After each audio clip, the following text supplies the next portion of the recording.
Today we'll be cleaning this sticky door handle on a BMW. This applies to any BMW. Start off by removing the sticky door handle trim. Simply pull it out. They are held in by a series of clips. Remove all door handles that have got this problem. Next, you will need to use a blade or a sharp knife to scrape off all this sticky and dry material. To help you, you can soak the plastic cover in some boiling water. This will make it a lot easier.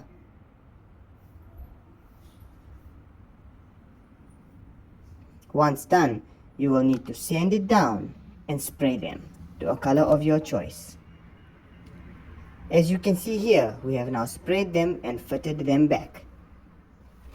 They look a lot better and definitely work a lot better too. To install them, simply clip them back into position.